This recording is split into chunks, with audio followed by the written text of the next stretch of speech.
Level up patrol na! Level up patrol na!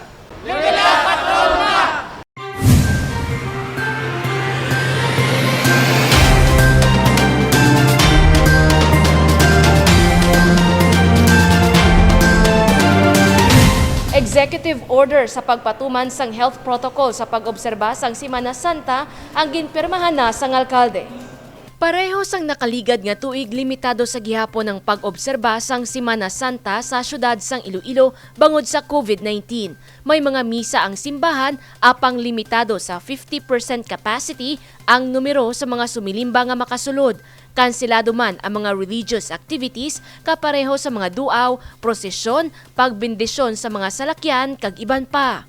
Wala sang any kind sang activity nga mag-encourage sa pag mass gathering, no. So misa na lang sa per day kag all the rest nga mga activities nga ginaobra sa aton nga simbahan daw sila na lang nga mga aral sa simbahan ano kapareho sa nga paglibot sa aton mga apostoles, no. Kung makita nyo tradisyonal naman na sa naton, tradisyon na naton nga every year may mga apostoles nga may kakaon sa tagsa ka panimalay, no. Bisan sa amon balay may kakaon na no, every year, pero subong kita kamaayo nga ang mga apostoles sa simbahan na lang, no. Ang mga balay nga ginabisitahan sa aton apostoles ipadala na lang naton sa simbahan ang aton schedule nga pakaon sa ila. Bisa ng mga beach resorts kag water parks sa Iloilo City, temporaryo nga kanseladong operasyon umpisa subong tubtob alas 11:59 sang gabi sang Abril 4. Kasubong man sini ang pagsulundan sa mga game arcades. Natalana nga makigsapol ang Public Safety Transportation Management Office sa mga barangay officials nga sakop sang beach area sang syudad. Traditional ginaiya permit every year nga ang aton nga beach line dagsaong gid sang tawo. So kung maligo ka, way kaga face mask, way kaga face shield, istorya ikaw, kag hindi ginaiya matago nga may paginom-inom ginadira bisan may likorban kita. Kay ti mga tawo yan naga-innovate man mo. Kabalo man sila magtago kung di tago ng limnon. So that is why makamayo sang COVID team nga recommend nga isira na lang ang bilog naton nga coastline sang aton nga Arribalok beach line naton. Mga simbahan kag beach area ang pagatutukan sang pagbantay bangod diri nagadagsa ang mga tawo tion sang Semana Santa. Naka-skeletal force lang ang PSTMO apang may masobra isa ka gatos ka mga personnel ang iga-deploy sa siningang mga lugar agod mag-monitor. Ginarekomenda naman sang COVID-19 team sa publiko ang pagpamalandong sa tagsa ka mga panimalay imbes nga maglagaw sa bisan diin nga lugar. Jennifer Garcia Hernandez para sa Level Up Patrol. Pulo ka mga kababaihan gikan sa nagkalain-lain nga sektor sa syudad ang ginhatagan pasidungog subong nga Women's Month.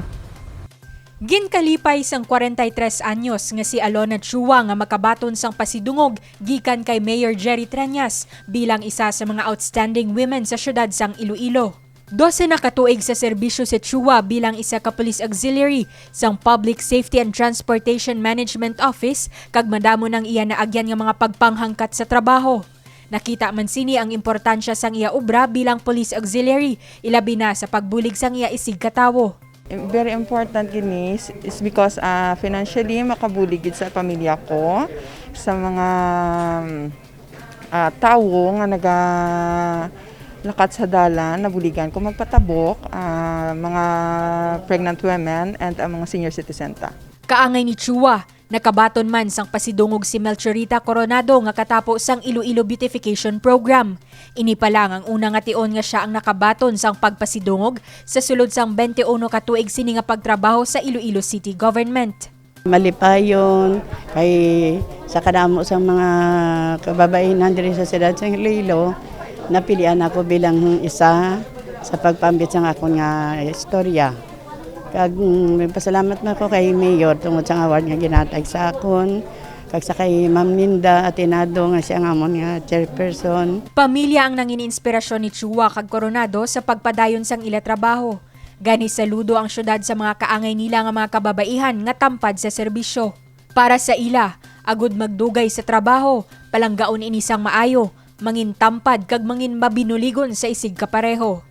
Divine Singh para sa Level Up Patrol. Bloodletting ang ginpatigayon sa syudad sang Iloilo sa tion sang pandemya. Dugong Ilonggo, sugpon sa kabuhi mo sa tion sang pandemya. Ini ang tema sang tuigan nga bloodletting activity nga ginapatigayon ni Kagawad Alan Zaldivar. apang lain sa mga nagliligad nga tuig. Community-based ang pagpatigayon sinisubong bangod sang pandemya. Sang nakaligad nga Sabado sa distrito sang Molo, nagpadulong ang mga donors nga mga residente sa Molo. Mayara man sa taga Bureau of Fire Protection. Suportado sa mga barangay officials, Red Cross Iloilo Chapter, Iloilo City Police Office, Barangay Affairs Compliance Team, kag mga volunteer nurses sang West Visayas State University Medical Center ang hilikuton. Our purpose is for the city to have an adequate supply sang aton nga blood, considering nga ang Iloilo City madamo sa mga request no nga mga blood dira sa Philippine Red Cross. Mostly ang aton nga mga kababaihan, mga nanay nga munugbata, amo gid ang pinakadamo nga request. So ginlunsar naton ini para masabat naton ang aton nga kakulangan sa dugo. Kaga supported ini siya sa aton pinalangga ang Mayor Jerry Treñas sa iyang opisina, ang aton nga City Health kag ang Philippine Red Cross. Para sa kay Zaldivar, ang bloodletting activity wala sang kontra-tiyempo. Dako ini nga bulig subong bangod magluwas sa COVID-19, may iban pa nga mga nagabalatian nga nagakinahanglan sang dugo. Kadako gini nga bulig no para sa aton kay ti ang aton nga mga pasyente wala man sa may ginapili kung pandemic or not no. Kadamaan mga surgery ang aton nga mga problema. So with that, nagkakinanglan gid no sang ample supply sang dugo dira sa Philippine Red Cross. Our attention was called by Philippine National Red Cross nga medyo may kakulangan nakita sa supply sang dugo. That's why nga gilunsar naton ang dugong Ilonggo sugpon sa kabuhi mo sa tion sang pandemya. Nagpasalamat naman si Zaldivar sa suporta ni Mayor Jerry Treñas sa sininga proyekto. Well, dako gid amon nga pagpasalamat no sang suporta nga nagalit sa aton pinalanggang ang Mayor Jerry P. Treñas, where in fact no